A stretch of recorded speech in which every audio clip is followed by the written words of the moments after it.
So I just got the knives in the forge, just kind of, I don't know, maybe I'll kind of anneal the blade a little bit to reduce the stress of the blade from forging it. But here's my anvil stump. I made this the first day that I got this forge here. So it's just 2 logs that were just laying out in the wind for probably like 9 years or more. But what happened is it'd be pretty hard to see. I'd have to bring it all the way up here. But what I did was I drilled a hole through the top one, and then a piece of, it's just like one of these for cement.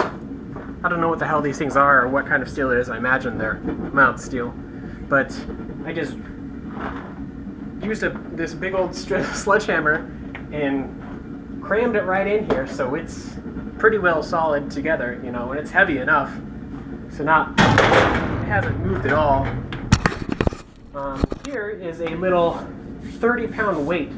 And this, when we moved in this place when I was 5, this thing was, we dug it up out of the dirt. And when I was a kid, I would just play with this weight all the time. I would use it, I mean, that's kind of a dumb thing to say, but I would use it to like make pulleys and stuff. And just, I don't know, just as like a tool for, you know, having a heavy thing. So when I was a kid, I used this a lot. And then I saw somebody else use a big 50-pound weight, and I was like, that's a brilliant idea, because I've got one just like it. So this is my favorite anvil to actually use, because it's just long enough. This one's pretty thin. This is it's a railroad anvil that my neighbor gave me. But this one has a hardy hole, so this is just a mild steel hot cut. It doesn't work very well, but it does well enough, I guess. I just fucked that up. I just kind of crammed this into the wood because I figured if I just keep on doing this, put it in here, and, you know, eventually they'll get all the way in, and then you can just pull them out, you know, like little, I don't know. It seems like a good idea to me. Magnet for quenching. This was rebar, and if you can probably tell, it's got, oh no, this was all thread, and this is the first thing I made. Works just fine. And this is a little one for like Wakami Gane, and knife tongs. This is my great-grandfather's tongs.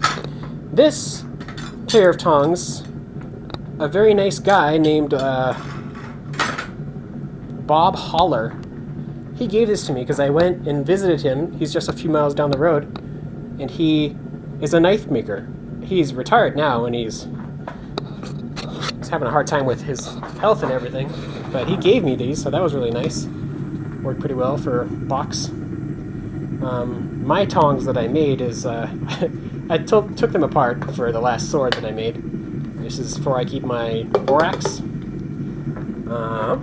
This is a railroad anvil too, but the thing is that I've never seen anybody else do this, but just put it upside down and you've got a much wider anvil. So if I need to keep something straight, you know, like, it's pretty good. It works just fine. And I just can straighten things out on this little thing pretty well. It is really not well secured, especially with this thing in the way, but and I have a little groove that it sets in, but I need to make sure that it's actually attached. This one's not attached at all, it's just got chains. So this thing, it falls off pretty regularly. This is a little knife that I made yesterday.